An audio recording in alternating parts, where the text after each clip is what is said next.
जय गुरुदेव।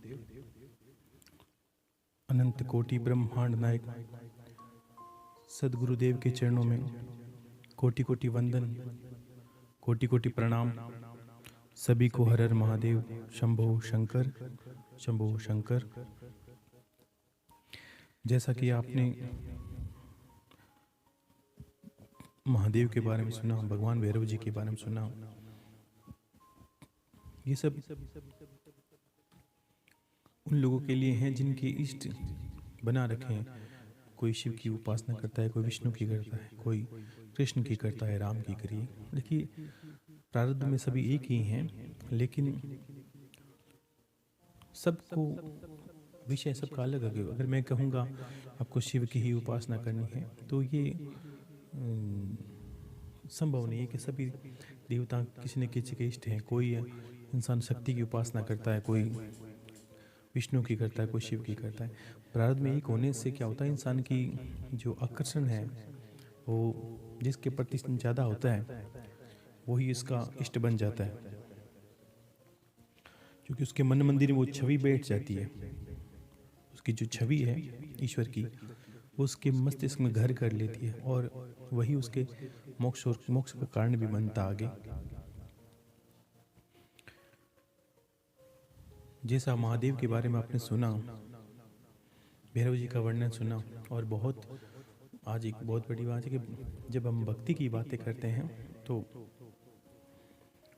एक भगवान हनुमान जी महाराज, ये एक ऐसा विषय है कि अगर भक्ति सीखनी है इंसान को जीवन में, कि भक्ति कैसे करनी है और किस तरह होती है भक्ति की सार्थकता, या किस तरह भक्ति से इंसान संसार से सर्वोपरि हो जाता है और अलग ही एक उसका रुतबा, एक अलग ही देवत्व उसके अंदर विराजमान होता है। ये चीज़ें हमें हनुमान जी महाराज से सीखने की होती है। समर्पण भाव।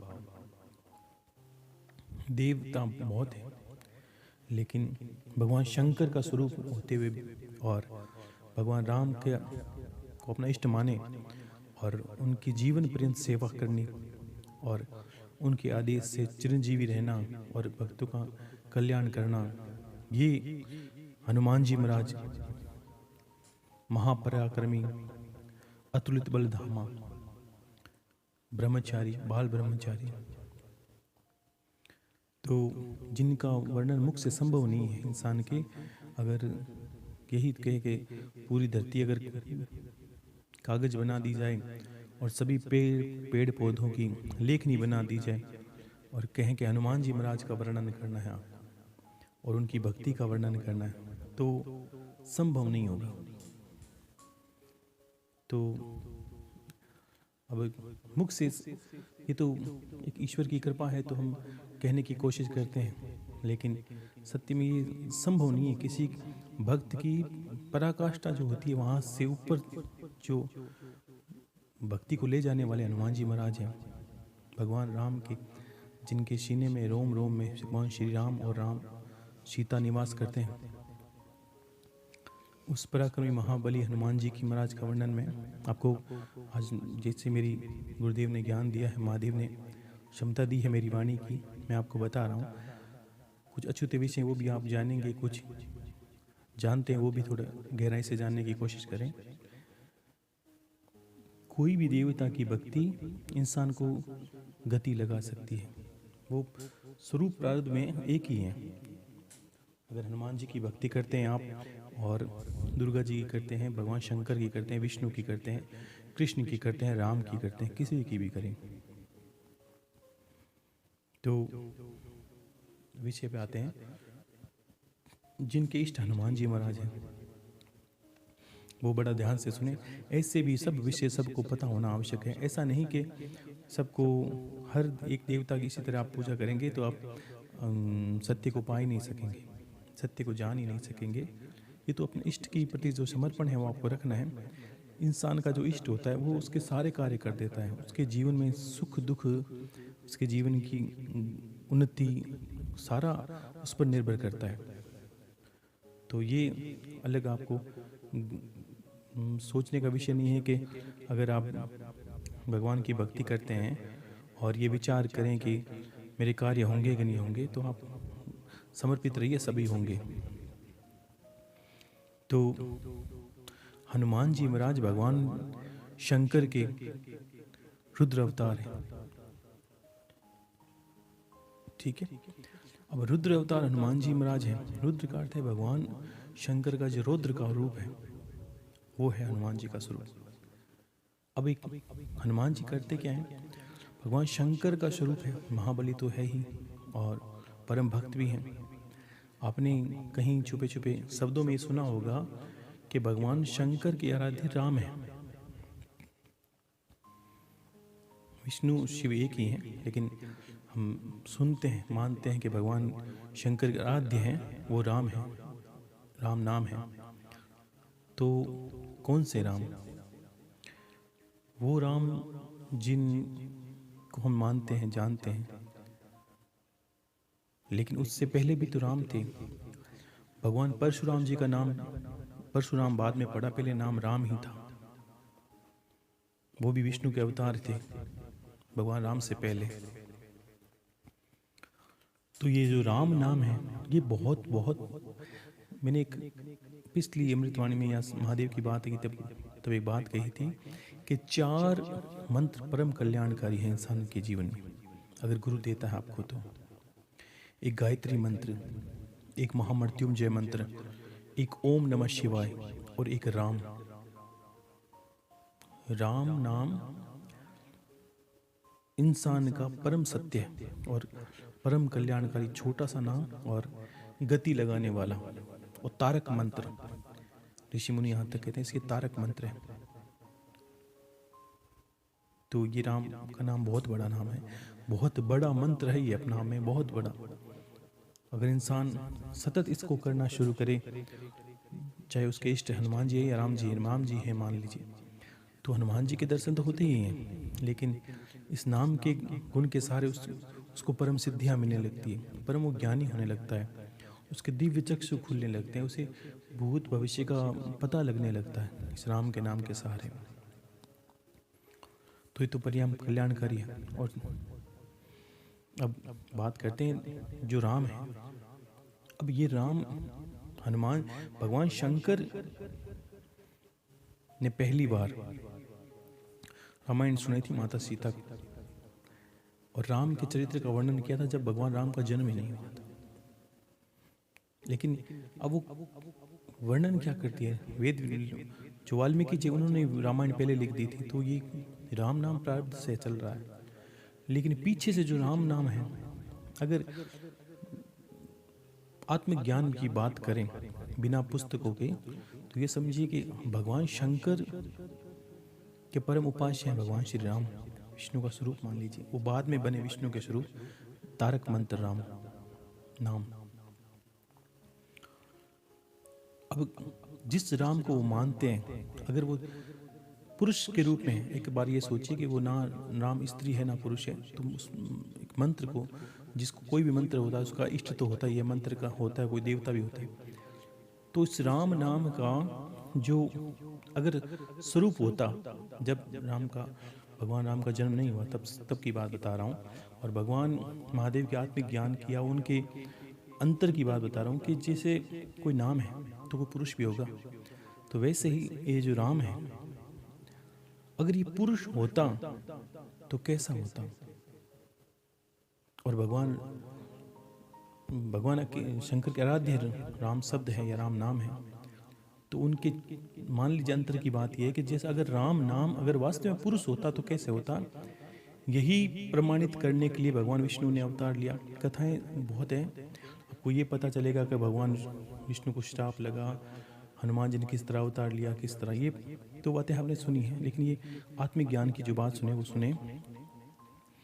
और भगवान अगर राम शिव का आराध्य राम मंत्र है, अगर वो राम वास्तविक में एक इंसान के रूप में होता तो कैसा होता?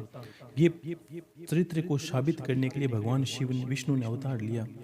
और अगर वो चरित्र के अंदर इंसान है, जो नाम है जिसका, वो राम बने, तो भगवान शंकर के आराध्य हैं, लेकिन वो अगर उनकी सेवा करें तो किस तरह करें, हनुमान जी भर के उन्होंने अपने साबित कर दिया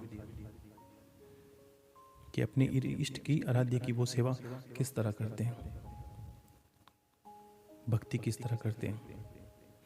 ये राम नाम प्रारब्ध को ये इस तरह समझे कि अनादि से चला है। अगर ये पुरुष होता तो कैसे होता कि भगवान श्री राम की भांति मर्यादा पुरुषोत्तम, और भगवान शंकर का इष्ट है राम नाम। अगर वो भगवान, अगर राम नाम इष्ट इंसान होते तो कैसे होते, भगवान शंकर अगर इंसान होने के बाद उनकी सेवा करते भक्त बनकर तो किस तरह करते, ये साबित उन्होंने हनुमान जी बन के कर दिया। तो ऐसे हनुमान जी महाराज का वर्णन, ये थोड़ा आत्मज्ञान की बात कर रहे थे। तो अपने जीवन पर्यंत भगवान हनुमान जी महाराज का वर्णन आपने सुना है कि हनुमान जी महाराज भगवान जीवन भर भगवान श्री राम की सेवा की और अपने आप को परम भक्त साबित किया। भगवान सूर्य के उनके गुरु हैं, सूर्य भगवान उनके गुरु हैं, और उनके गुरु का दिव्य मंत्र भगवान श्री राम का है। सूर्य भगवान ने ही उनको राम नाम की भक्ति करने का और उनका चरणों की सेवा करने का उन्हें गुरु ने आदेश किया, सूर्य भगवान ने। उसके बाद हनुमान जी महाराज का जीवन सबके सामने, आप हम रामायण पढ़ते हैं, हमारे धर्म में सबको पता है, इस कोई बड़ी बात नहीं है। तो जो नहीं बातें वो पता है, मान लीजिए कि पता है, वो आप जानते हो, नहीं है पता, वो मैं कहना चाहूँगा, जो हो सकता है आपको पता है या नहीं होगी। हनुमान जी महाराज की जो भक्ति करते हैं, ठीक है, तो उन्हें बड़ा सात्विक रहना पड़ता है कि वो बाल ब्रह्मचारी हैं। अगर मान लीजिए आपके इष्ट हनुमान जी महाराज हैं, उनकी सेवा नित्य आप करती करते हैं, तो पहला तो आपको ये ध्यान रखना होगा कि स्त्रियां हैं, वो शादीशुदा स्त्री हनुमान जी महाराज को स्पर्श नहीं कर सकती। प्रसाद करें, पूजा पाठ करें, उनकी मूर्ति को कम से कम स्पर्श करे ही ना तो सर्वोत्तम है। जो विधवा स्त्री है वो पर वे छू सकती है, क्योंकि वो माता के रूप में मानते हैं उसको भगवान। और जो कुंवारी स्त्री है, लड़की है, उसको पुत्री के रूप में मान सकते हैं, वो स्पर्श कर सकती है, छोटी हो तो ठीक है। अन्यथा आपको जो शादीशुदा स्त्रियां हैं उनको हनुमान जी को स्पर्श नहीं करना चाहिए। उनकी सेवा पूजा करें, उनकी मूर्ति को स्पर्श कम से कम करें, क्योंकि एक बाल ब्रह्मचारी को पूरे जीवन प्रण होता है कि वो किसी भी विवाहित स्त्री को स्पर्श नहीं करते। अगर हम स्पर्श करते हैं तो हम अनभिज्ञ में थोड़ा पाप कर देते हैं, हमसे गलती हो जाती है, पाप हो जाता है, ठीक है। तो ये छोटी सावधानी इंसान को पता होनी चाहिए, माताओं बहनों को। और रही बात आगे के वर्णन की, तो ये समझे कि हनुमान जी महाराज की भक्ति करते हैं तो हमें सदा राम नाम का जप उनके सामने करना है, रामायण के पाठ उनके सामने करने हैं। और हनुमान जी महाराज का सबसे सर्वोत्तम जो हमारे धर्म में हर कोई बच्चा जानता है, हनुमान चालीसा, उसका नित्य प्रतिपाठ करते हैं हनुमान जी के सामने, तो हमें बहुत, हमारे सारे संकटों का नाश होता है। हनुमान जी महाराज का हनुमान चालीसा है, ये सर्वसिद्धिकारी है। अब इसको थोड़ा आप अच्छे से जान लेंगे तो आपको जीवन में ज़्यादा आवश्यकता नहीं पड़ेगी। उनकी प्रसन्नता का कारण पहला ये है कि जब भी आप हनुमान जी महाराज को दीपक करें, उस दीपक के अंदर राम नाम लिख दें, आपका दीपक मान्य है, उसकी सारी ऊर्जा को अब निश्चित ही आपके हाथों से सब कुछ भोग प्रसाद जो भी दोगे आप लेंगे, उसके ऊपर नाम नाम होना चाहिए। सुंदर सा दीपक घी का, उसके अंदर राम नाम लिख कर एक अर्पित करते हैं तो सब मनोकामना पूरी होती है, क्योंकि वो राम नाम की लिखी हुई वस्तु को कभी वो ठुकराते नहीं है, ताकि हमसे गलती हो जाए तो भी नहीं ठुकराते। कोई दोष, कोई शुद्धि नहीं रही या कोई हमने से पूरा नियम से नहीं कर पाए तो भी मान्य कर लेते हैं, मात्र राम नाम लिखने से। उनका समर्पण है भगवान राम के प्रति परम। तो ये हनुमान चालीसा है। ये चालीसा नाम किस लिए है कि 40 दोहे हैं, 40 इसके अंदर चौपाई है, और दो दो है, 40 चौपाई होने से ये 40 हो गया। और अब इसका वर्णन थोड़ा सा आप समझे अच्छे से कि तुलसीदास जी ने ये हनुमान चालीसा लिखा, और इस लिखने के पीछे एक बहुत अच्छी विचित्र कथा है, आपने सबने सुनी होगी, नहीं सुनी तो आप सुन ले, थोड़ा सा मैं बता दूं आपको कि तुलसीदास जी का जो समय है, जिस काल के समय थे, वो कवि थे, भक्त थे, और मुगल सम्राट अकबर का समय था वो। जैसे तुलसीदास जी, अब्दुल रहीम खान खाना जी, और भी भक्त हैं, जैसे काफ़ी अकबर के नौरत्नों में भी मिलेंगे आपको कभी कभी। उस वक्त का वो समय है, तुलसीदास जी, रहीम जी, ये सब एक ही समय के इंसान हैं। और उस वक्त की बात है कि तुलसीदास जी एक दिन सुबह सुबह कहीं जा रहे थे, तो रास्ते में एक स्त्री रोते हुए आई। वो मार्ग से आ रही थी और इत्तेफाकन तुलसीदास जी उससे टकर गए। जैसे ही तुलसीदास जी उससे टकरे, उन्होंने रोक के सर झुकाया स्त्री ने, तो तुलसीदास ने उनको बोला, सौभाग्यवती भव। तो वो स्त्री रो तो रही थी, और रोते रोते तुलसीदास जी के चरणों में गिरी कि भगवान, आप तो भक्त हो, संत हो, और आप भगवान राम के परम भक्त हो, आपने आशीर्वाद दिया है, और मेरे पति तो अभी अभी प्राण को त्याग, जो मेरे पति ने जो प्राण त्याग दिए हैं, मैं सौभाग्यवती कैसे हो सकती हूँ। ऐसे करके जोर से रोई, वो बहुत चिल्लाई।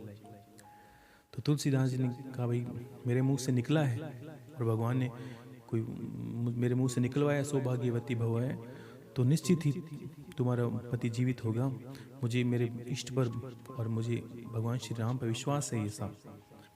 और ऐसा कहकर तुलसीदास जी ने वहाँ पास खड़े लोगों को इकट्ठा थे, उनको सबको कहा, भाई एक बार सभी राम राम करे जोर से, और हम अपने अंतर्मन से भगवान से प्रार्थना करी, हे भगवान, अगर मैंने आपकी भक्ति सच्चे मन से की है प्रभु, तो ये नर जीवित हो जाए, मेरी बात की जो लाज है वो आप रख लो।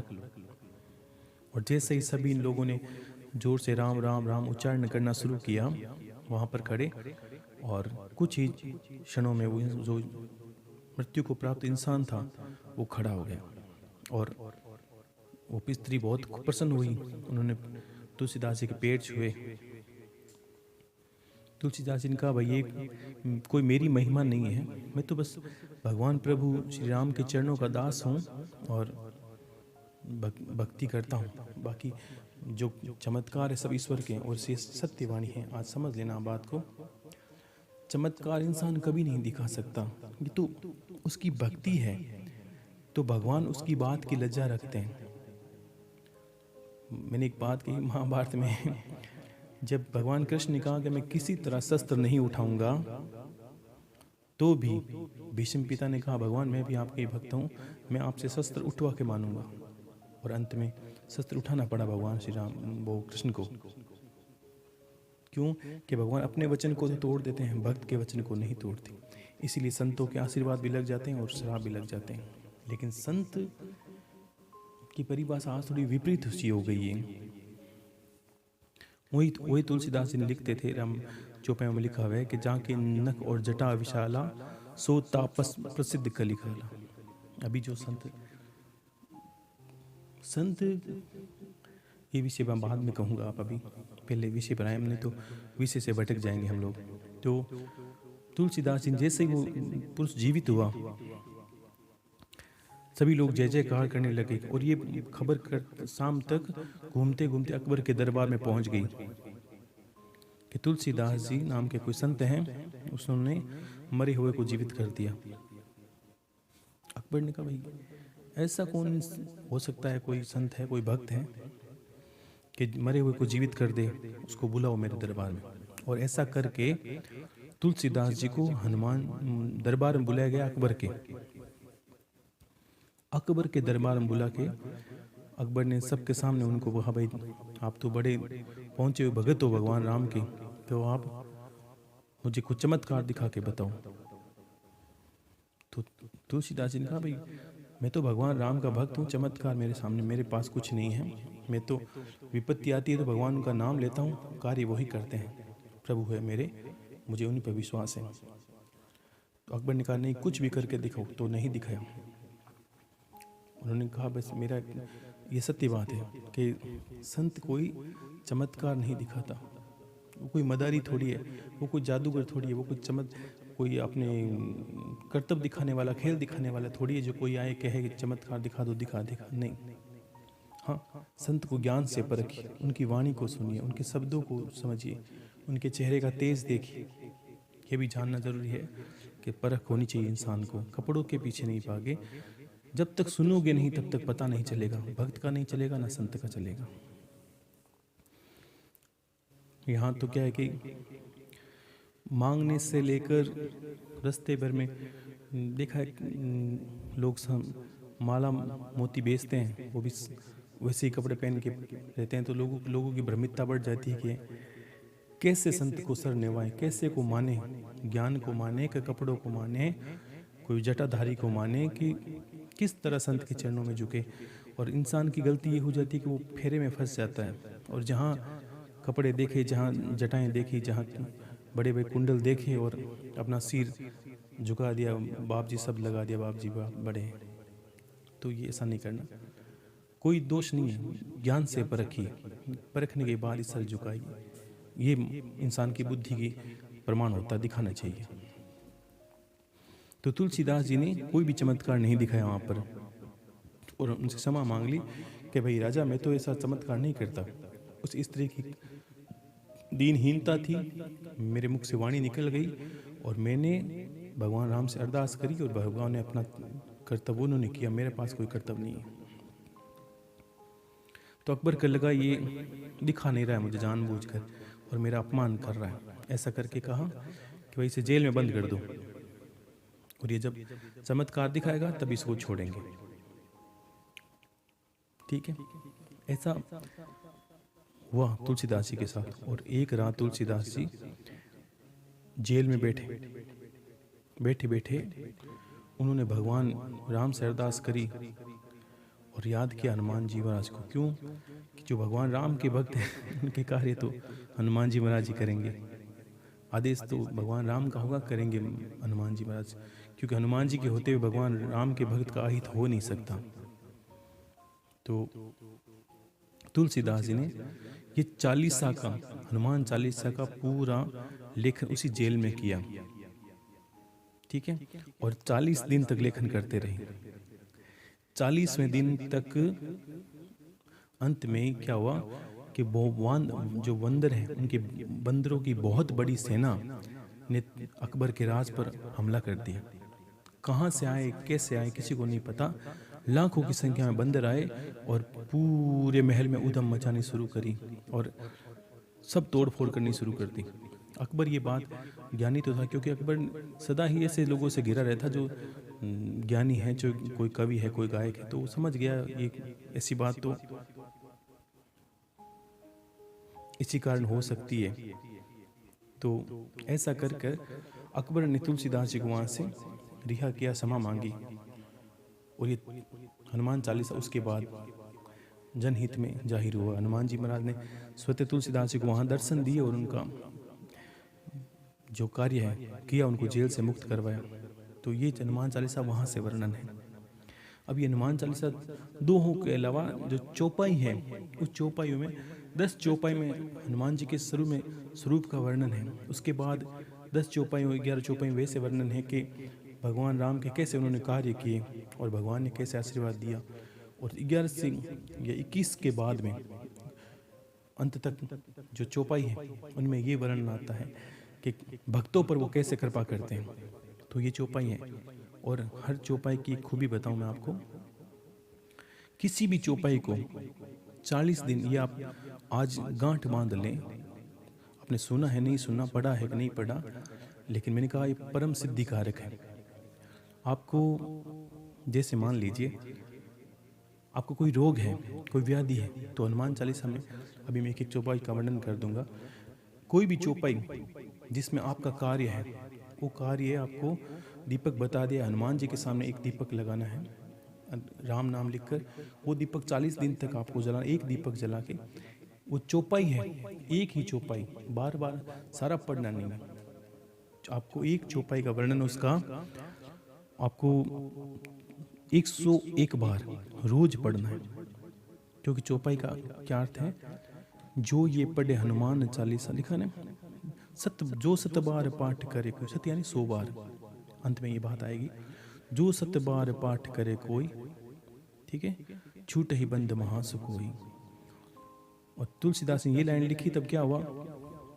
जो 7 बार पाठ करे कोई और छूटे बंदी, वो बंदी थे, छूट ही बंद महासुख होई, तो उनको बंदी से मुक्ति मिली। ऐसे भी इंसान, अगर कोई भी इंसान अपने चौपाई को, एक एक चौपाई को समझ ले, जहाँ पर उसके कार्य हैं जो 20 चौपाई के बाद आते हैं, एक चौपाई को रट ले और एक चौपाई का पाठ, एक चौपाई बोलनी। ऐसा नहीं कि आपको पूरा पढ़ना, पूरा पढ़ सकते हैं, एक बार पूरा पढ़ लें, अन्यथा आपको 101 बार एक चौपाई संध्या के समय हनुमान जी महाराज के सामने एक घी का दीपक लगाएं, राम नाम लिखकर चंदन से, और सुंदर सा दीपक लगा कर उसके सामने बैठकर 101 बार जप करें, तो आप मानोगे नहीं, 40 दिन नहीं होंगे इससे पहले आपका कार्य हो जाएंगे। ये थे ऐसे चमत्कारी चौपाइयाँ सारी।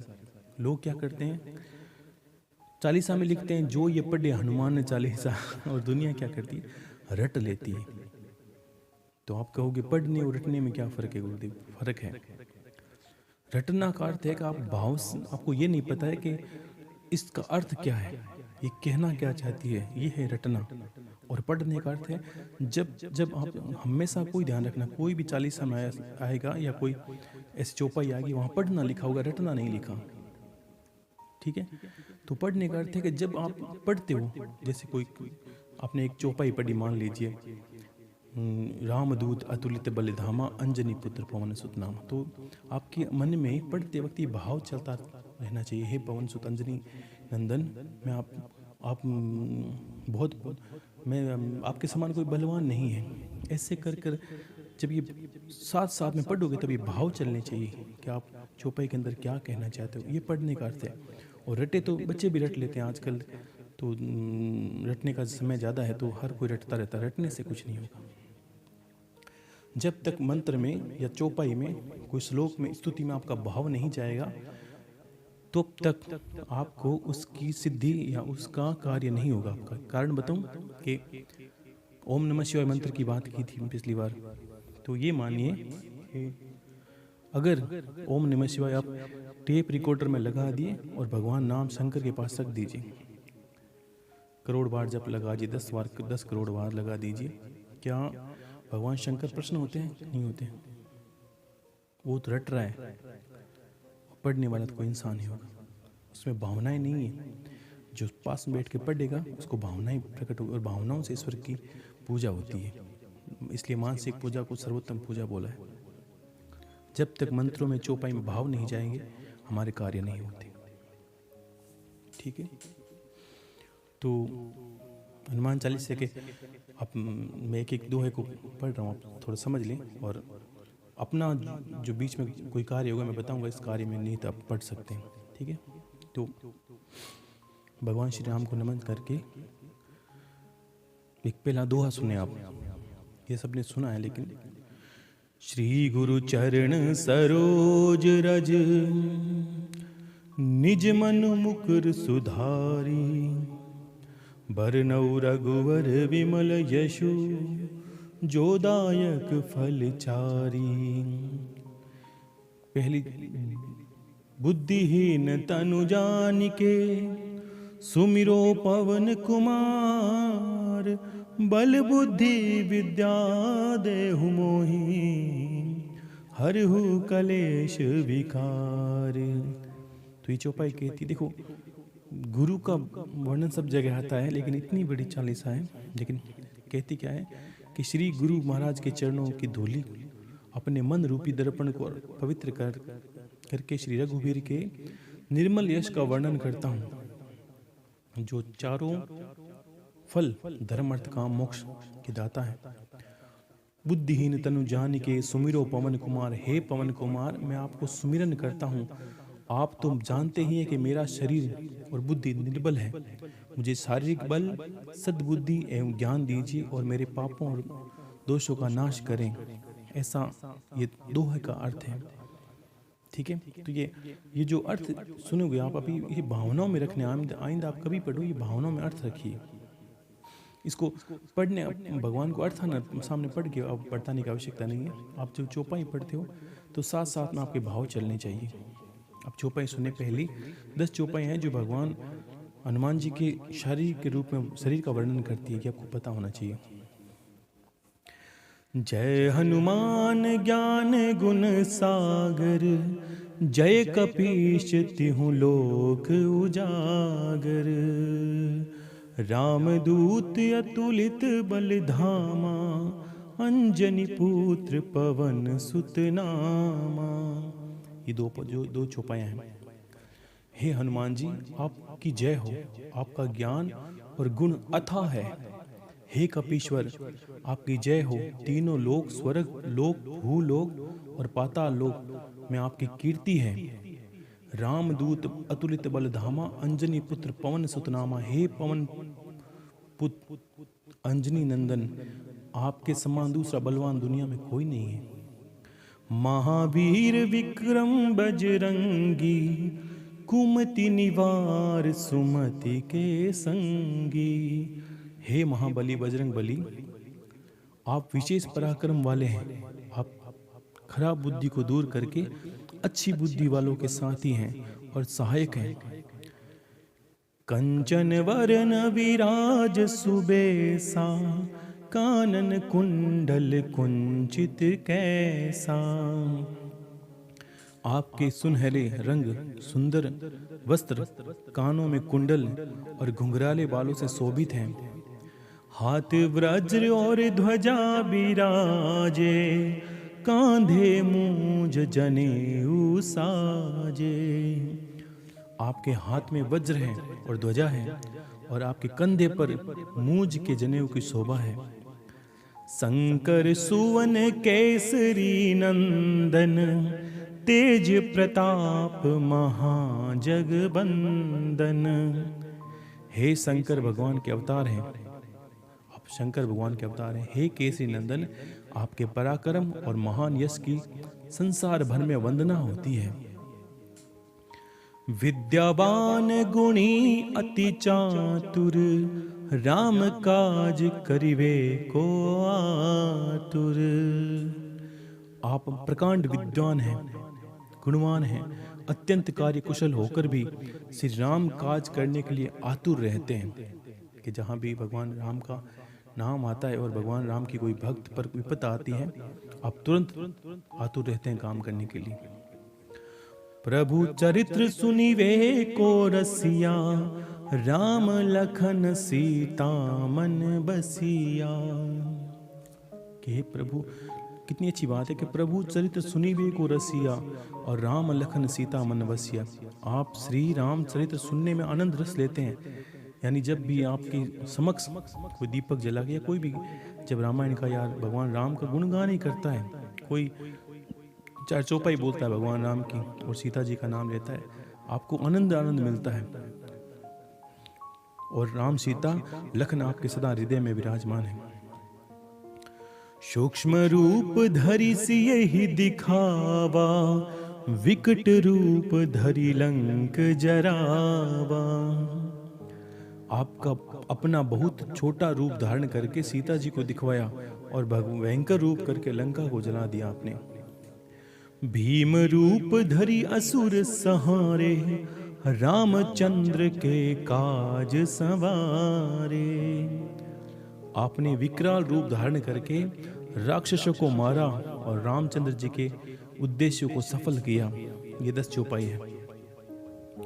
अब भगवान श्री राम के जो कार्य करते हैं, वो ये चौपाई वर्णन अब आगे आने वाली है, जिसमें वो भगवान के राम किस तरह कार्य को सफल बनाते हैं।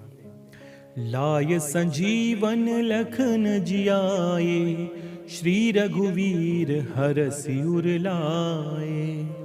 आपने संजीवनी बूटी लाकर लक्ष्मण जी को जिलाया और रघुवीर ने हर्षित होकर आपको हृदय में लगा लिया। रघुपति की नहीं बहुत बढ़ाई, तुम मम प्रिय भरत ही सम भाई। रामचंद्र जी ने आपकी बहुत ही प्रशंसा की भगवान राम ने, और कहा कि तुम मेरे भरत जैसे भाई हो हनुमान। सैस बदन तुम रोजस गावे, अस कही श्रीपति कंठ लगावे। कि श्री राम ने आपको ये कहकर हृदय से लगाया कि तुम्हारा यश 1000 मुख से सराहनीय है, कि हनुमान के एक मुख से तुम्हारा वर्णन संभव नहीं है। इतने अतुलित बलधाम हनुमान जी महाराज, इतने पराक्रमी और इतने सेवानिष्ठ, स्वामीनिष्ठ और भक्त परायण। सनकादिक ब्रह्मादि मुनीसा, नारद सारद सहित अहिंसा। श्री जनक, सनक, श्री सनातन और श्री सनंदन और श्री सनत कुमार, ये 4 ब्रह्मा जी के पुत्र हैं। आदि मुनि ब्रह्मा आदि नारद देवताओं जी, सरस्वती जी और शेषनाग जी सब आपका गुणगान करते रहते हैं। ठीक है। जम कुबेर दिगपाल जहाँ ते, कवि गोविंद कही सकहि कहाँ ते। यमराज, कुबेर आदि सब दिशाओं के रक्षक, कवि, विद्वान, पंडित या कोई भी आपके यश का वर्णन नहीं कर सकते। तुम उपकार सुग्रीव ही कीना, राम मिलाय राजपद दीना। आपने सुग्रीव जी को श्री राम से मिलाकर उनका उपकार किया, जिसके कारण वे राजा बने। तुमरो मंत्र विभीषण माना, लंकेश्वर भय सब जग जाना। आपके उपदेश का विभीषण जी ने पालन किया, जिससे वे लंका के राजा बने। इसको सब संसार जानता है प्रभु।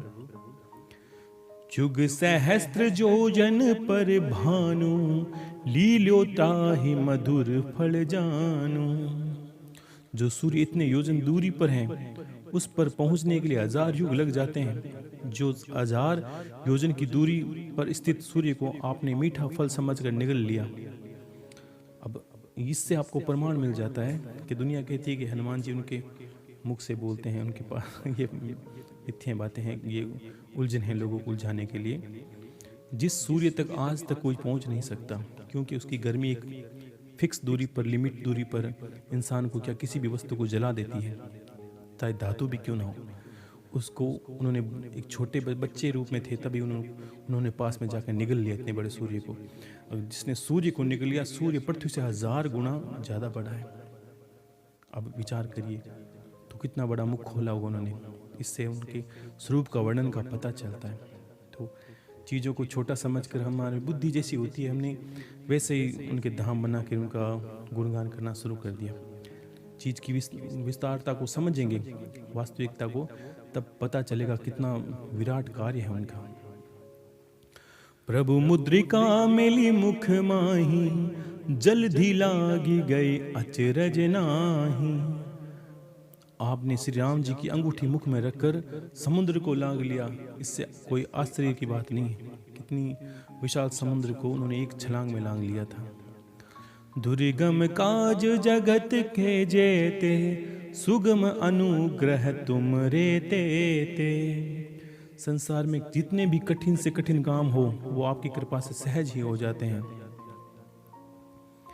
अब 20 चौपाई हो गई है, और 21 के बाद अब हनुमान जी का वर्णन आता है, जिसमें कई चौपाई ऐसी मिलेगी जो आपको क्या क्या सिद्धि करवाती। देखिए आप, राम दुआरे तुम रखवारे, होतन आज्ञा बिनु पैसारे। श्री रामचंद्र जी के द्वारा आप रखवाले हैं, द्वार के रखवाले हैं। आपकी आज्ञा के बिना कोई भी प्रवेश नहीं मिलता। आपकी प्रसन्नता के बिना राम कृपा दुर्लभ है। यानी जब भी आप राम जी की भक्ति करो, तब आपको हनुमान जी को साथ रखना ही रखना है, अन्यथा आपकी राम जी की भक्ति सार्थक नहीं होगी। ये चौपाई ये कहती है, सब सुख ले ही तुम्हारी शरणा, तुम रक्षक काहू को डरना। अब ये चौपाई आपको क्या कहती है? देखो, इंसान को बहुत चीज़ों से डर लगता है, मैंने कहा ना। अब इंसान क्या करता है, कभी कोई घाटा लग जाता है, कोई परेशानी हो जाती है, झगड़े हो जाते हैं, कोई शत्रु से परेशानी हो जाती है, तब ये कहती है कि सब सुख लहे तुम्हारी शरणा, तुम शख्स काहू को डरना। इस चौपाई को अगर आप एक शरणागति होकर 101 बार जप करते हो तो आपका अंदर का कोई भी भय नहीं चला जाता। और सब सुख ले तुम्हारी शरणा, कोई भी दुख हो वो आपके सुख में बदल जाएगा। आपने जो पारिवारिक दुख हो, चाहे घर में कलेश हो, कुछ भी हो, आपको बस इस चौपाई का सहारा लेना। ये चौपाई यही कहती है कि सब सुख लहे तुम्हारी शरणा, तुम रक्षक काहू को डरना। इसको 108 बार करना है नित्य, 40 दिन तक। आप अनुभव करोगे कि इतना चमत्कारी हो, जैसे आप खुद सोचोगे मेरे खुद स्वयं सिद्ध हो गया हूँ गुरुदेव, मेरी खुद की सिद्धि निकल कर आ गई है बाहर। तो वैसे ही इतना परम प्रतापी है। दीपक करना है हनुमान जी के सामने घी का, उसमें राम नाम लिख चंदन से, और सुंदर सा नित्य वही दीपक करना है आपको। इसमें अलग करने की आवश्यकता नहीं, उसको साफ करके दूसरे दिन लगा ले फिर, और घी का दीपक जलाएं शुद्ध सात्विक होकर। कोई भी हनुमान जी कार्य करें आपको तो मान लीजिए, बहुत लोगों ने कहा गुरुदेव कुछ पढ़े लिखे हैं, कोई नौकरी करते हैं, कोई बाहर रहते हैं, कोई विदेशों में रहते हैं, तो देखिए देश काल परिस्थिति में अन्न चेंज हो जाता है, भोजन की शैली चेंज हो जाती है। लेकिन अगर ऐसी उपासनाएं साधनाएं करती है, मान लीजिए आपकी परेशानी है और ऐसे 40 दिन आपको करना है कुछ उनके निमित्त, या साधनाएं चलती है या कोई नवरात्र चलते हैं, उस वक्त आपको परहेज रखना ही रखना है किसी तरह। अन्यथा आप ठीक है, देश काल परिस्थिति में भोजन चेंज होता है, ये कोई मना ही नहीं है आप लहसुन खाएं, प्याज खाएं, वो ऐसा आपको दंडनीय अपराध भी नहीं है। लेकिन जब साधनाएं या कोई ऐसी परिस्थिति चलती है तब आपको नियम व्रत चालू करना पड़ता है, ठीक है। तो ये 40 दिन अगर करते हैं तो आपको ये निश्चित मान के करना होगा, ठीक है। तो ये चौपाई आपके घर के दुखों को, कलेशों को, और कभी कभी इंसान के मानसिक दुख हो जाते हैं, कोई कुछ कह देता है, इंसान के चरित्र पर बात आ जाती है, परिवार में रिश्ते टूटने लगते हैं, उसका सम्मान नहीं मिलता, तो ये चीज़ें बहुत बहुत सुख देने वाली है ये चौपाई आपको, कि सब सुख लहे तुम्हारी शरणा, तुम रक्षक काहू को डरना। फिर यही रटना है, सब सुख लहे तुम्हारी शरणा, तुम रक्षक काहू को डरना, सब सुख लहे तुम्हारी शरणा, तुम रक्षक काहू को डरना। ऐसे ही ऐसे करना, आपको और कुछ नहीं करना, ठीक है। और उसको आरंभ करने से पहले एक बार हनुमान चालीसा पूरा पढ़ लीजिए, और अंत के बाद भी एक चालीसा पढ़ लीजिए। 10 मिनट उसमें लगेंगे, पूरा मिला के आधा घंटा नहीं लगेगा, ठीक है। और जब भी करें शाम को ही करें। अब आगे सुने। आपन तेज समारो आपे, तीनों लोक हाँकते कांपे। आपके सिवाय आपके वेग को कोई नहीं रोक सकता। आपकी गर्जना से तीनों लोग कांपते हैं, ठीक है।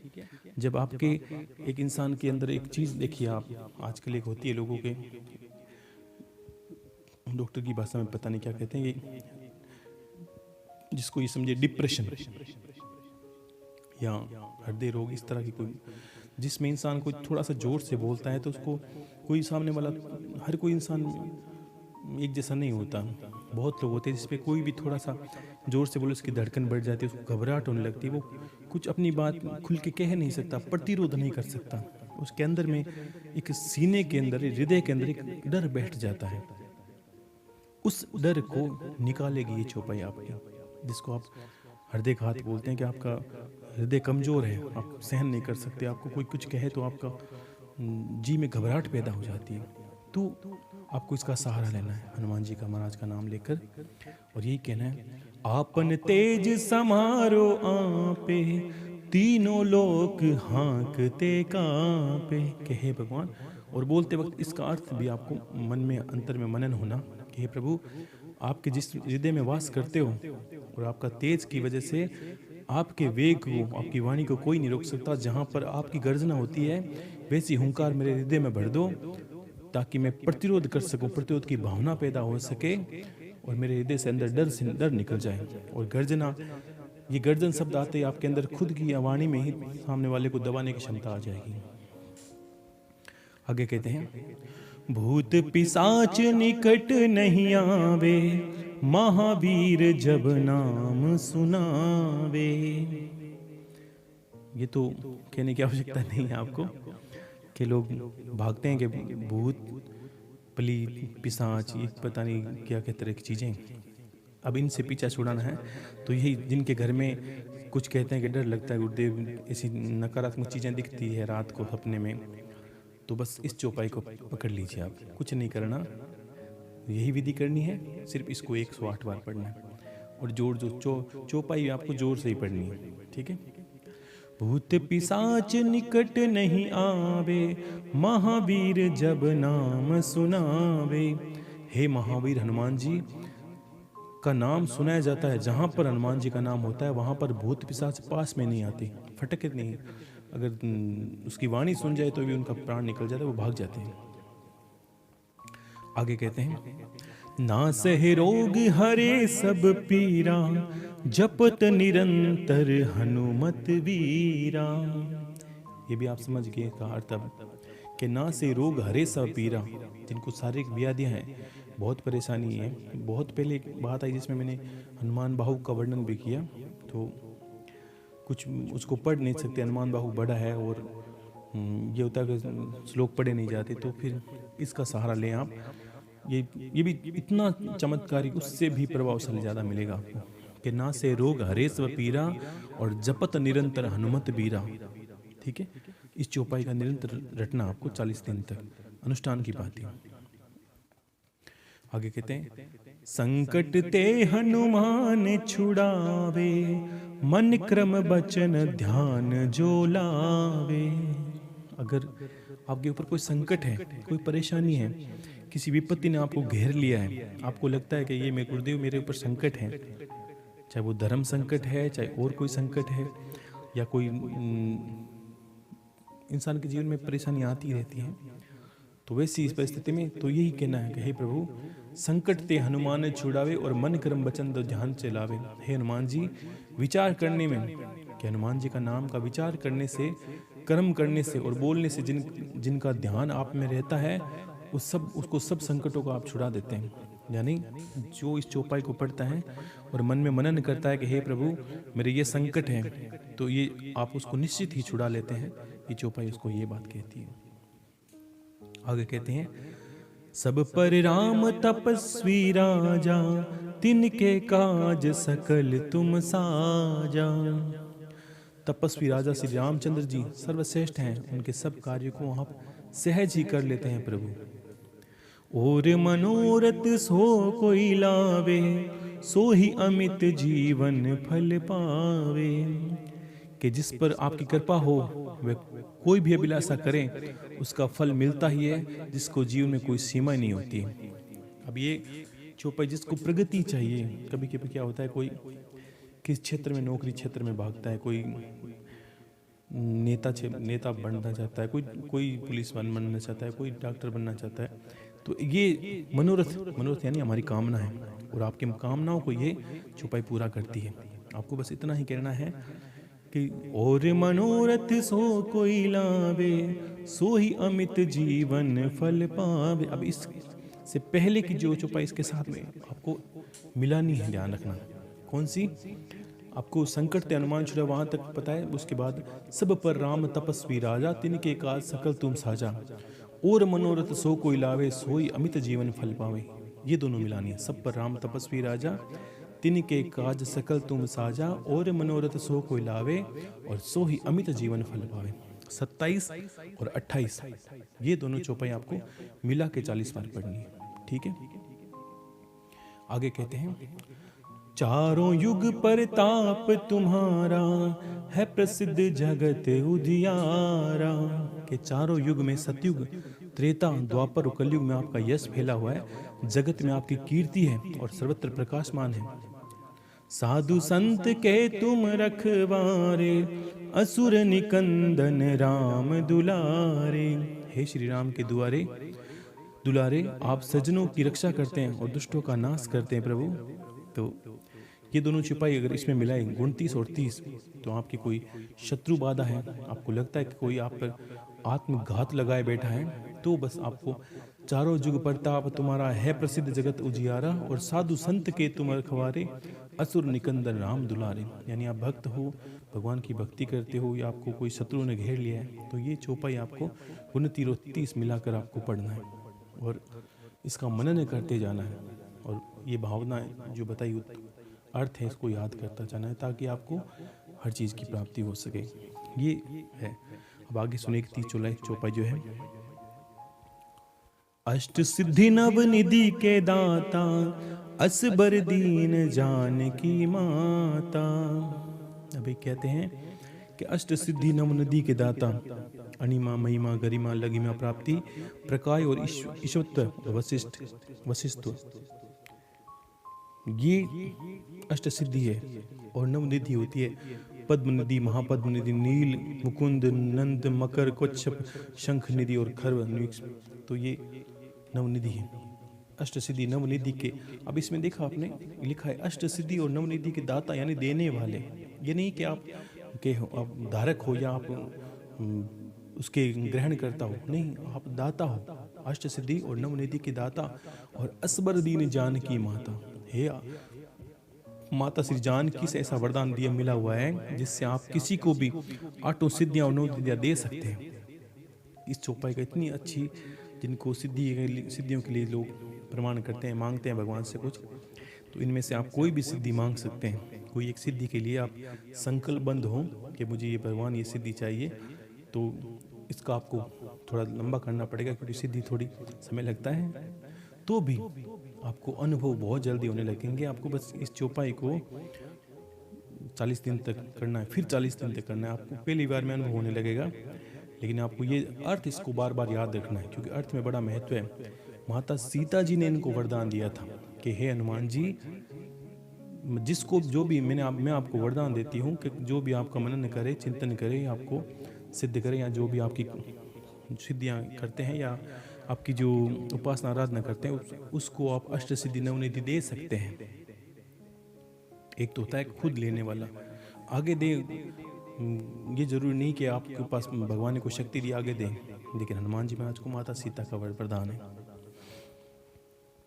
आगे कहते हैं, राम रसायन तुम रे पासा, सदा रहो रघुपति के दासा।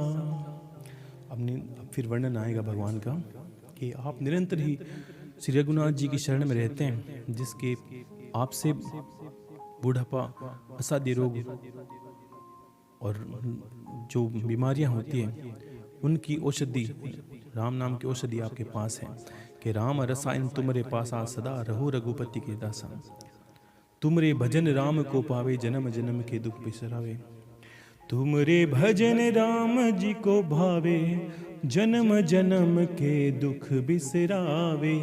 आपका भजन करने से श्री राम जी की प्राप्ति होती है, जन्म जन्मांतर के दुख दूर होते हैं, जन्म जन्मांतर के दुख भी दूर हो जाते हैं। और अगर आपकी भक्ति करते हैं तो सबसे पहले उसको भगवान राम के दर्शन होते हैं। अंत काल रघुवरपुर जाई, जहाँ जन्मे हरि भक्त कहाई।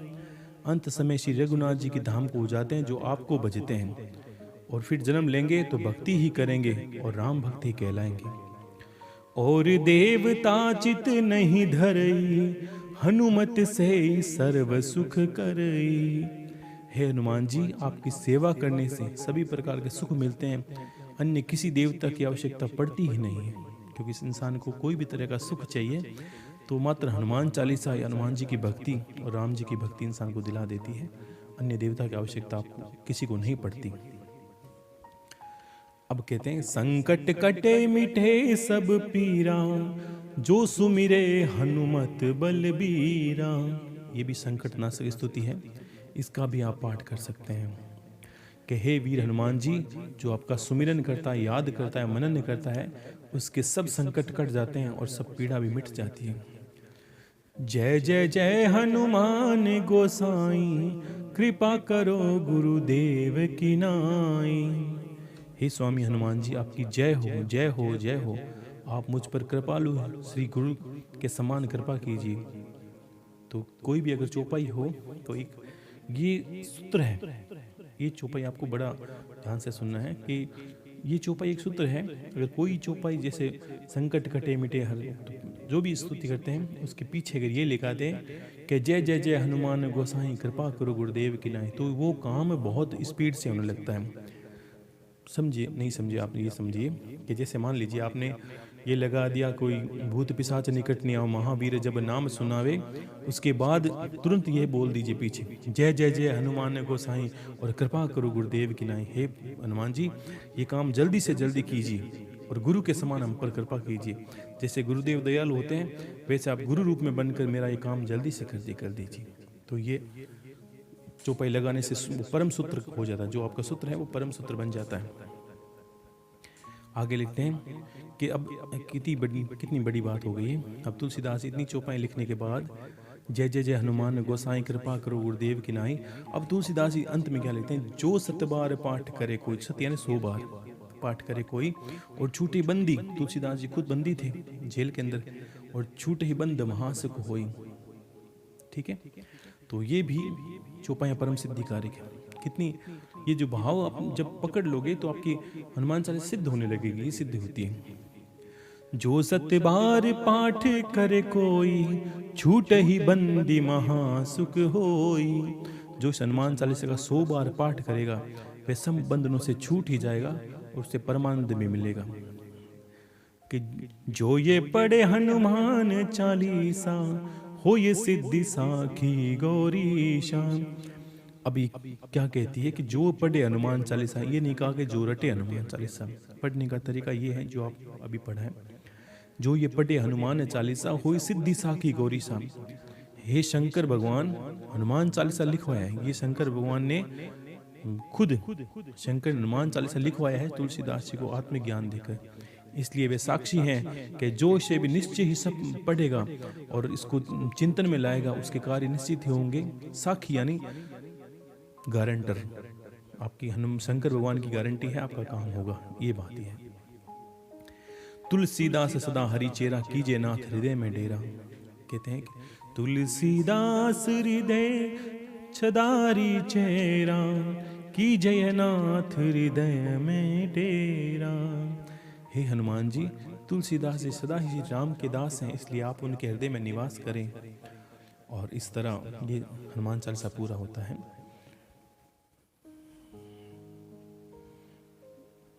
इंसान अगर सही तरह से ज्ञान को जान ले, हमने इन दिनों में क्या किया कि पद्धति को जाना नहीं और एक एक चीज को छोड़ते गए, ऐसा करके छोड़ दिया सबको। तो ये हनुमान चालीसा पूरा होता है। तुलसीदास सदा हरि चेरा, कीजे नाथ हृदय में डेरा। पवन तनय संकट हरण, मंगल मूर्ति रूप, राम लखन सीता सहित हृदय बसउ सुरभूप। हे संकट मोचन पवन कुमार हनुमान जी, आप आनंद मंगल स्वरूप हैं। हे देवराज, आप श्री राम और सीता और लक्ष्मण सहित मेरे हृदय में निवास करें। हे प्रभु, सियावर रामचंद्र की जय। तो ये हनुमान चालीसा का प्रारूप है। अगर कोई भी इंसान इस तरह से पढ़ ले, एक चौपाई को पकड़ के अपने नित्य नियम को संभाले, सुधारे, तो उसके कार्य होते हैं। भगवान कोई भी कार्य में विघ्न नहीं डालता, वो आपके कार्य निश्चित ही करता ही है। हम पद्धतियों को छोड़ चुके हैं, हमने अपनी इच्छा से सब कुछ करना शुरू कर दिया है। और कुछ लोगों की भी गलतियां नहीं है कि ज्ञान की हानि है। वास्तव में दुनिया में ऐसी बात नहीं है कि बहुत भटकना पड़ता है। यहाँ एक से एक कुटिल है इंसान दुनिया में कि तुलसीदास जी ने जीवन पर्यंत ये लिख दिया बहुत। अगर रामायण लिखी, सब कुछ लिखा, तो ये भी चीज़ें लिखी कि गुरु है। गुरु भी क्या करते हैं, ऐसा है नहीं। हर बहुत लोगों से मैं मिला, बहुत लोग मैसेज करते हैं गुरु भाई जी को, गुरु जी उस संत के पास के ऐसा कर लिया, ऐसा कर लिया, ऐसा कर लिया, ऐसा कर लिया। तो आप जाते क्यों भटकते हो? ज्ञान तो विषय भटकना है नहीं, ज्ञान स्थिरता का विषय है। इसके लिए आपको भटकने की आवश्यकता नहीं। जब आप बैठोगे नहीं, जब तक आपकी बुद्धि स्थिर नहीं होगी, आपको कुछ भी प्राप्त नहीं होगा। दुनिया में लाखों तीर्थ हैं, आप मानोगे नहीं कि आप जाके देखें। काशी जाएं, केदार जाएं, सब जगह जाएं और जाके मंदिर में दर्शन करके आएं। उसके बाद उस लोगों के दर्शन करें जो नित्य वहाँ बैठे रहते हैं, उनको थोड़ा निहारें, उनको थोड़ा जानें, क्या उनके जीवन में बदलाव आया। तब आपको ये दुख लगेगा कि मंदिर में भी व्यभिचार, लोगों के साथ भी व्यभिचार, कुटिलता, कपट जितना है मंदिर के सामने प्रत्यक्ष में, पैसों से दर्शन, पैसों से ये, पैसों से वो, पैसों से वो। संत हैं तो पैसे लाइए, पैसे दइए, दुनिया पूरी पैसों में उलझ गई है। कहाँ किसको, मूर्ख लोग भी हैं और मूर्ख बताने वाले सुनने वाले दोनों हो जाते हैं। लोगों की गलतियां यही हो जाती है कि बिना सोचे समय निकल जाते हैं कि हाँ, अरे ज्ञान मनन का विषय है, चिंतन का विषय है, भटकने का विषय तो नहीं। भटकने से ज्ञान नहीं मिलता, भटकने से तो भटकन ही मिलती है। तो दौड़ सके तो दौड़ ले जब तक तेरी दौड़, और दौड़ थकी धोखा मिटा वस्तु ठोड़ की ठोड़। ये दौड़ एक दिन खत्म हो जाती है कि हाँ, मुझे कोई संत की तलाश है, मुझे कोई गुरु की तलाश है, और अंत में इंसान भटक के वहीं बैठ जाता है कि बस मिलता क्यों। वो भटकन आएगी तो स्वांग भी वैसे हैं दुनिया के अंदर कि आपको ठगने के लिए दुनिया स्वांग बनाती है कि ऐसे ऐसे स्वांग बना लो कि दुनिया को ठग लो।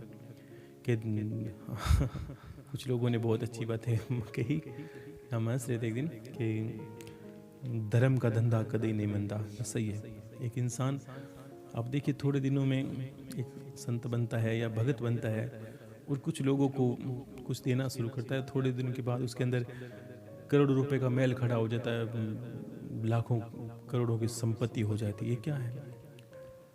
वो तो विरक्त कर रहा है दुनिया को। ऐसा हो सकता, थोड़ी हो सकता है जो विरक्त करने वाला है वो खुद ही माया में लिप्त है, वो तो खुद माया से हटाने वाला है उनको, और उनकी माया को जोड़ के अपनी संपत्ति इकट्ठी कर रहा है। तो मूर्ख दुनिया है, वो नहीं है, वो नहीं कहते।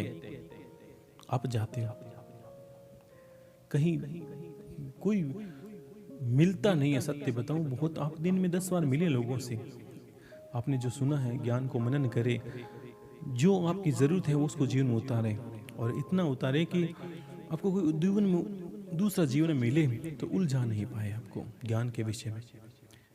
अगर तभी मेरा देना सार्थक है, या हो सकता है कई बातों से आप सहमत हो, कई से नहीं हो, कोई बात नहीं, लेकिन जितनी बातों से सहमत हैं उतनी बातों को किसी संत जिसको आप मानते हो उसके सामने मनन करके देखें। कुछ 10-20 प्रश्न भी जो आपने लाखों प्रश्न सुने, हजारों प्रश्न सुने, उत्तर सुने, वो 10% दोहराएं ज्ञान के, तब भी आपको पता चल जाएगा। कहते हैं कि जात ना पूछिए संत की, पूछ लीजिए ज्ञान। साधु कैसा है, संत कैसा है, भक्त कैसा है, उससे कोई मतलब नहीं। आपको बस इतना ही पता करना है कि आप उसके ज्ञान से संतुष्ट हो कि नहीं हो। बाकी उससे क्या लेना देना। आप उससे कोई, उसके 24 घंटे उसके सर पे थोड़ी बैठे रहोगे, चाहे गुरु है चाहे कोई भक्त है, उससे क्या फर्क पड़ता है। आपको तो बस उसकी बातें जीवन में उतारनी है, अपना कल्याण करना है और अपने रास्ते लगना है।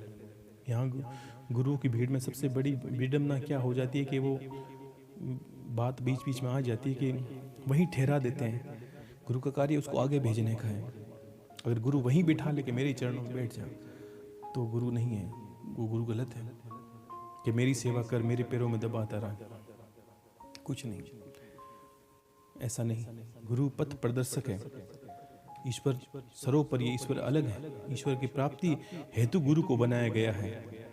ऐसा नहीं कि ईश्वर की जगह गुरु को बना दिया। हाँ, गुरु ईश्वर तुल्य है, ये भक्त को बात सिरोधार्य रखनी है।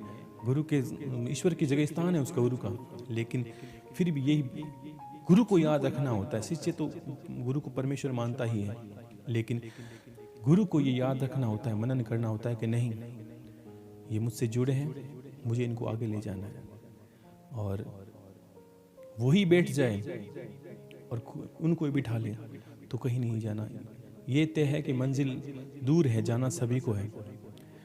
गुरु एक पथ प्रदर्शक की बात ही, मैंने 2 दिन पहले, 3 दिन पहले बात हुई थी, अब कहा गुरु बोर्ड की बात ही है। जब कहीं जाना हो तो लिखा होता है कि हाँ ये जगह इतनी दूर है। अगर कोई इंसान उस जगह पर बैठ जाए जहाँ पर लिखा है ये जगह इतनी दूर है, तो क्या बैठने से वो वहाँ पहुँच जाएगा? नहीं पहुँचेगा। तो उस बोर्ड का क्या काम है? वो पथ प्रदर्शक है, वो उसकी अंगुली पकड़ के बताएगा इस दिशा में इतना चलना है, तब जाके ईश्वर मिलेंगे। इसलिए उस बोर्ड का बड़ा महत्व है। उस बोर्ड को ईश्वर तुल्य कहा है। वो गुरु है, वो परमेश्वर है। उसके करुणा के बिना, उसकी दया के बिना ईश्वर भी हमें ग्रहण नहीं करता। क्या आपका समर्पण गुरु के अंदर नहीं है, आपकी भक्ति वक्ति सब व्यर्थ चली जाती है। जिसका ज्ञान लिया है, जिसने आपके जीवन को निखारा है, जिसने आपको अंधकार से निकाला है, अगर उसके प्रति आपका समर्पण नहीं है, उसके कहे अनुसार नहीं चलते, तब ईश्वर आपको कभी नहीं मिलता, सपने में भी।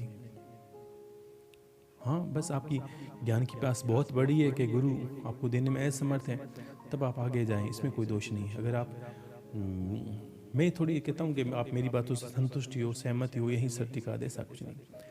मैंने शुरू से कहा सब आज़ाद हो, सब के सब चले जाएं, कोई बात नहीं, लेकिन आपको बस मुझसे कुछ मिलना चाहिए, और अगर प्यास बढ़ती है तो और लीजिए, कोई बड़ी बात नहीं। और अभी तक तो मेरी प्यास शांत नहीं हुई आपको देने की, तो आप तो लेते रहें। जब मैं थक जाऊंगा तब बोल दूंगा कि मैं थक गया हूँ, अब आपको अपना रास्ता देखना है। गुरु को सिर पे थोड़ी चढ़ा के रखता है। यहाँ क्या होता है कि एक गुरु बनता है, एक शिष्य बनता है, उसकी सेवा करता है, करते करते गुरु देहांत हो जाता है, शिष्य उसकी जगह पर आ जाता है, फिर उसका शिष्य आता है। अंत में होता क्या है कि गुरु जो तपस्वी था, ज्ञानी था, वो तो चला जाता है, बाद में उसकी सेवाधार बैठ जाते हैं, आता जाता कुछ है नहीं। किसको कहें, कौन संत है, कौन भक्त है, कौन साधु है। यहाँ तक कि मांगने वालों ने अपना स्वरूप बदल लिया, भिखारी हैं वो भी अपने ये नहीं कहते कि हम भिखारी हैं या कोई हम दुखी हैं, दीन दुखी हैं, मांगने वाले, ये नहीं कहता। उन्होंने स्वरूप ही ऐसा बना लिया कि इसको लोगों को देने में आसानी हो। मैंने देखा कि संत का प्रारूप ही बदल गया, भक्त का प्रारूप ही बदल गया है। रास्ते में लोग माला मोती बेचते हैं, वो भी वैसे कपड़े पहनते हैं, वो भी कुंडल डालते हैं, वो भी करते हैं। तो इतनी उलझन हो गई सामान्य इंसान में कि वो समझ नहीं पाता कि ज्ञान तो बात की बात है, वो समझ नहीं पाता कि संत की सेवा कहाँ है, गुरु का ज्ञान कहाँ है, गुरु कैसा है। ये बड़ी विडंबना हो, क्योंकि लोगों ने गुरु करते ही एक स्वरूप दिमाग में डाल लिया है। तो सबकी मति होती है, भक्ति करने का तरीका अलग अलग होता है। सबने एक दिमाग में पहला एक इमेजिनेशन बोलते हैं बना रखा है कि हाँ संत का अर्थ ऐसा होता है, गुरु का अर्थ वैसा होता है। तो इसलिए वो भटकते रहते हैं उस स्वरूप को देखने के लिए कि वो स्वरूप कहाँ मिलेगा। तो ऐसा कोई भटकने की आवश्यकता नहीं है। जब तक आप टिक के बैठोगे नहीं, तब तक कुछ नहीं मिलेगा। मैं भी बहुत भटका, मतलब ईश्वर एक बार करता है आपके साथ ऐसा, ताकि आपको सत्य समझ में आए। और जब मुझे ये पता नहीं था, आपको तो मैं बता रहा हूँ, पता नहीं था, तो मुझे गुरुदेव बाद में मिले, बताने वाले बाबा थे जीवन में, तो उनको याद करके घूमता इधर उधर। महादेव थे, बस दो ही के साथ जीवन चलता मेरा ये, और चलता ही रहता है। तो स्वतः ही गुरु ढूंढ लेता आपको, आपकी आवश्यकता, आपको भटकने की आवश्यकता नहीं। जब गुरु कहता है बैठ जाओ, तो बैठ जाना चाहिए। आपको कहीं जाने की आवश्यकता नहीं। क्यों कि जो चाहिए था वो मिल गया। घर बैठे सब कुछ, गंगा मिलती है तो मैं गंगा हरिद्वार क्यों जाऊँ? घर बैठे मुझे हर चीज़ मिलती है, तो मैं मुझे भटकने की आवश्यकता क्या है? तो वैसे ही भक्ति है। लोगों का निर्भर करता है कि लोग चाहते क्या हैं। लोगों को क्षण भर में छोटी छोटी तकलीफों में चमत्कार चाहिए, इसलिए वो भटकते हैं। लोग देखते हैं कोई गुरु ऐसे नाम का होगा जो एक बार सर पे हाथ रखेगा और मुझे ये नहीं कहेगा मुझे ज्ञान मिल जाए, मेरे ये काम हो जाए, मेरी ये दुविधा मिट जाए, मेरी ये प्रश्न मिट जाए। तो ये तो संसार है, ये चलता रहता है। गुरु कितना दिन आपके आशीर्वाद देगा? पूरे जीवन में दुख ही है। संसार का अर्थ ही दुख है। चारों तरफ जो चीज है उससे बचा कैसे जा सकता है? तो फिर भी गुरु के नाम से भी जीवन आसान हो जाता आपका। आप दुख से ऊपर उबरने लगते हो। दुख होता है लेकिन आप दुखी नहीं होते हो।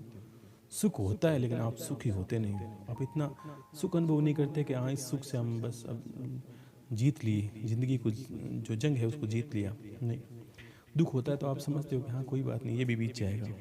तो गुरु आत्मचिंतन वाला होना चाहिए, ये नहीं कि रटा रटाया कहे। पुस्तक उठा के पढ़ना गुरु का कार्य नहीं है। आजकल तो छोटे छोटे बच्चे पुस्तकें रट लेते हैं, उससे अर्थ नहीं निकलता। हर गुरु का एक आत्मचिंतन होता है, आत्ममनन होता है कि उसने जीवन में भक्ति करके क्या पाया। कोई यही पूछेगा, कोई यही पूछेगा कि गुरुदेव आप महादेव की भक्ति करते हो, आपको क्या अनुभव हुआ, ये अनुभव हुआ। तो गुरु का अर्थ ही अनुभव बताएगा आपको कि हाँ ये करने से ये होगा, ये करने से ये होगा, ये करने से ये होगा। तब ये गुरु का कार्य है।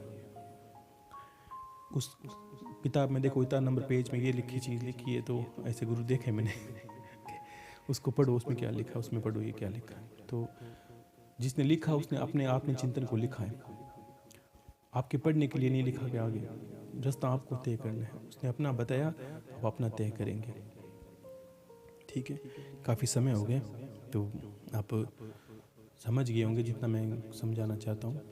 तो हनुमान जी की भक्ति करने का ये आपका सर्वोत्तम तरीका है कि इस तरह आप भक्ति करें। और नित्य हनुमान जी की, अगर आप इष्ट हैं, मान लीजिए कि आप नित्य हनुमान जी की उपासना आराधना करते हैं, तो उसके सामने आप बैठकर 1 मिनट 10 मिनट राम नाम का नाम लें, 4 चौपाई पढ़े हनुमान चालीसा भगवान श्री राम की रामायण की, तो भी वो बहुत प्रसन्न होते हैं। ठीक है, तो हरे महादेव, शंभो शंकर, शंभो शंकर, जय गुरुदेव।